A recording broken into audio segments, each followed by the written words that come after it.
नमस्कार। कैसे हैं आप सब। आज हम ask and it is given के चैप्टर नंबर 9 के बारे में बात करेंगे। इसका शीर्षक है the hidden value behind your emotional reactions.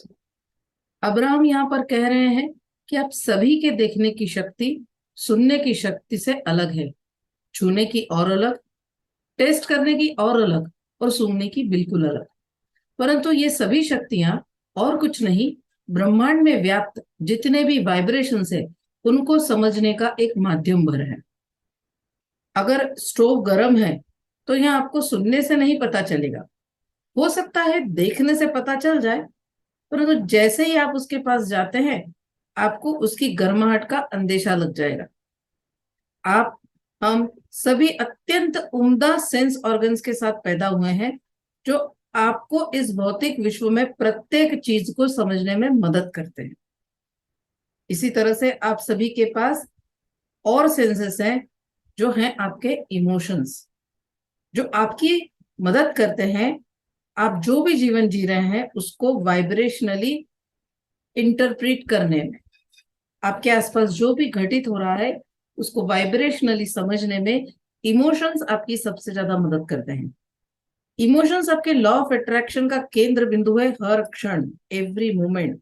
चाहे आप इस बारे में जानते हो या नहीं जानते, चाहे आप इस बारे में अवेयर हो या अनभिज्ञ हो, अनअवेयर हो, इससे कोई फर्क नहीं पड़ता। तो अगर आप अपनी इमोशंस के बारे में अवेयर हैं तो आप इस बारे में भी अवेयर हैं कि वाइब्रेशनली आप यूनिवर्स में क्या भेज रहे हैं। और जैसे ही आप ज्ञान पा लेते हो कि लॉ ऑफ अट्रैक्शन क्या है और आपके द्वारा भेजे गए वाइब्रेशंस ही आपके जीवन में चीजें अट्रैक्ट करते हैं, तो आप अपनी लाइफ को फुल अपने कंट्रोल में ले सकते हो।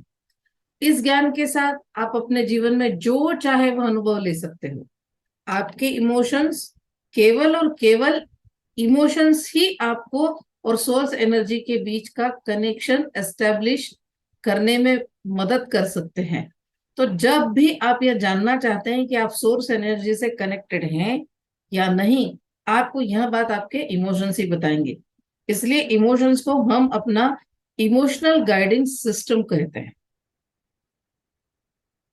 जब अपने धरती पर इस शरीर में जन्म लेने का निर्णय लिया था तब आप जानते थे कि आपके इमोशंस ही आपके को सोर्स एनर्जी से कनेक्टेड रखेंगे। और यह एक अत्यंत पावरफुल गाइडिंग सिस्टम है जिसकी मदद से आपको 24 घंटे यह पता चल सकता है या चलता है कि आप सोर्स एनर्जी से कनेक्टेड हैं या नहीं। और आप अभी तक अगर लॉ ऑफ अट्रैक्शन समझ गए हैं तो आप ये जानते हैं कि अगर आप सोर्स एनर्जी से कनेक्टेड हैं इसका मतलब आप मैनिफेस्टेशन की प्रोसेस में हैं। तो अब किसी भी प्रकार के कंफ्यूजन की या रिस्क की हमको आवश्यकता ही नहीं है, क्योंकि अब हमको पता है कि जब हम अच्छा फील कर रहे हैं तब हम सोर्स एनर्जी से कनेक्टेड हैं, और अगर हम अच्छा फील नहीं कर रहे हैं तो हम सोर्स एनर्जी से कनेक्टेड नहीं है। तो कंटिन्यूअस अच्छा फील करना या सेंस ऑफ एडवेंचर फील करना या आनंद या परमानंद की स्थिति को महसूस करते रहना ही मैनिफेस्टेशन की प्रक्रिया है, रास्ता है, जरिया है। अब्राहम बता रहे हैं कि आपके इमोशंस इंडिकेटर हैं, द्योतक है इस बात का कि सोर्स एनर्जी के साथ अलाइनमेंट में आप हैं या नहीं। ऐसा कभी भी नहीं होगा कि आप सोर्स एनर्जी के साथ कंप्लीट डिसअलाइनमेंट में हैं या डिस्कनेक्टेड हैं।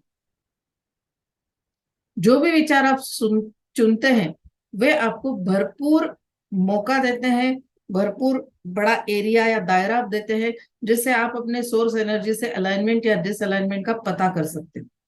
तो समय के साथ और खूब सारे अभ्यास या प्रैक्टिस से आप प्रत्येक क्षण या पता कर पाएंगे कि आप सोर्स एनर्जी से अलाइनमेंट में हैं या नहीं।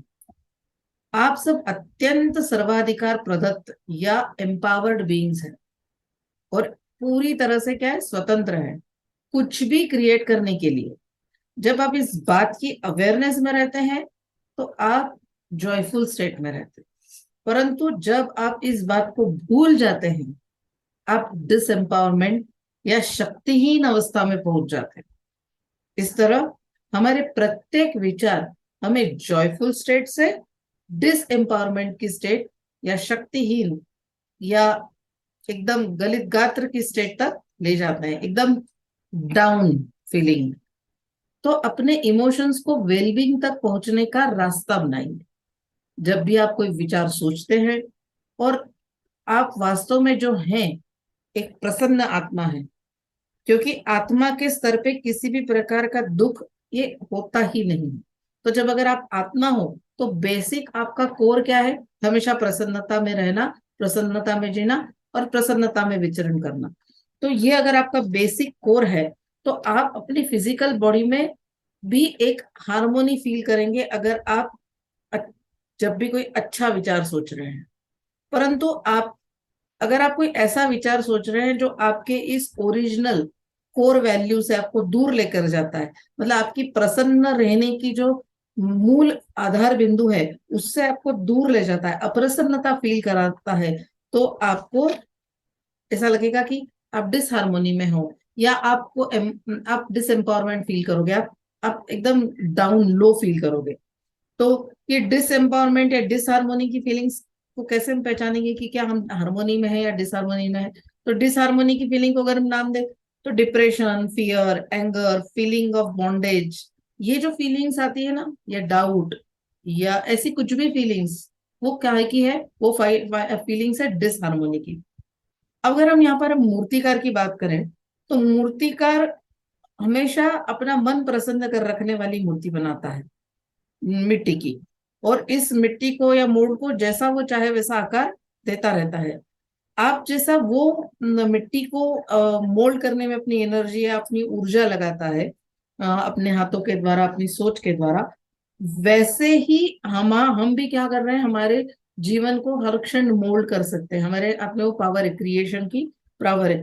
तो जब वो मूर्तिकार उस मूर्ति को बनाता है तो कैसी अवस्था में रहता है? जॉयफुल, प्रसन्नता, सेंस ऑफ फ्रीडम में।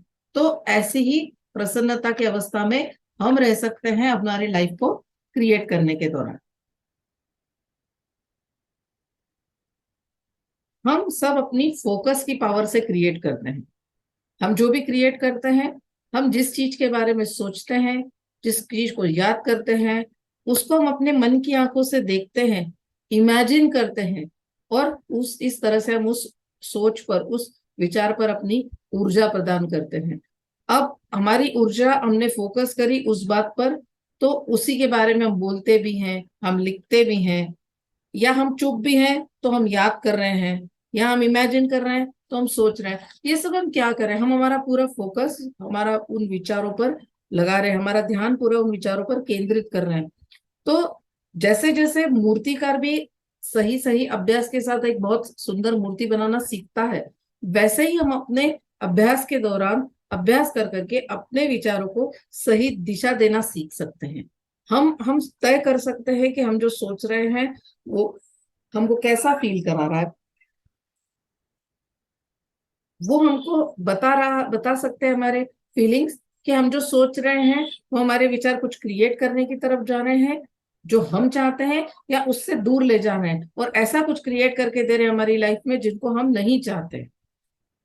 तो अगर आप अपने इमोशंस का सही उपयोग करते हैं, इस इमोशनल गाइडिंग सिस्टम का, तो आप अपने लाइफ को जैसा चाहे वैसा क्रिएट कर सकते हैं, क्योंकि ये इमोशनल गाइडिंग सिस्टम 24/7 आपको यह बताता है कि आप क्या मैनिफेस्ट कर रहे हो, आप अपनी लाइफ में क्या क्रिएट कर रहे हो, आप अपना कैसा भविष्य बना रहे हो। तो हमेशा ध्यान रखिए, अपने इमोशंस पे फोकस करके अपनी लाइफ को जैसा चाहे वैसा क्रिएट कीजिए। Thank you. आपने ये सब यहाँ तक सुना, इसके लिए विशेष धन्यवाद। एक बार फिर विनंती कि अगर आप डायरेक्टली इस एपिसोड को सुन रहे हैं तो प्लीज इसे एपिसोड 1 से सुनिए, जिससे कि आपको ये बुक पूरी तरह से समझ में आए। अगर आपको थोड़ा सा भी, एक बार भी इसको सुनते समय ऐसा लगा हो कि यह बुक मेरी दिशा दशा दोनों बदल सकती है, मेरी लाइफ को चेंज कर सकती है, तो कम से कम यहाँ पर एक काम कीजिए, अपने आसपास के 10, मिनिमम 10, मैक्सिमम की तो कोई लिमिट नहीं है, लोगों तक इस किताब का ऑडियो ट्रांसलेशन पहुंचाइए। अगर आप ओरिजिनल किताब पढ़ते हैं तो मुझे उसकी अत्यंत खुशी होगी, लेकिन अगर ओरिजिनल किताब नहीं पढ़ सकते या इतना समय नहीं है तो कृपया इस ट्रांसलेशन को उन लोगों तक पहुंचाइए, क्योंकि ये ट्रांसलेशन यानी ह्यूमैनिटी की मदद है। अपने साथ बहुत सारे लोगों की जिंदगी को जब हम बेहतर बनाते हैं, तभी हमारी जिंदगी बेहतर बनती है, अच्छी बनती है। इंप्रूव होती है। तो अगर हम हमारी लाइफ इंप्रूव करना चाहते हैं तो हमको हमारा सराउंडिंग्स इंप्रूव करना होगा। और ये ट्रांसलेशन सुनकर लोग अगर अपनी लाइफ को इंप्रूव करेंगे, यानी हमारा सराउंडिंग इंप्रूव होगा, तो हमारी लाइफ अपने आप इंप्रूव होगी। So wish you all the best, spread it among your loved ones. Again thank you.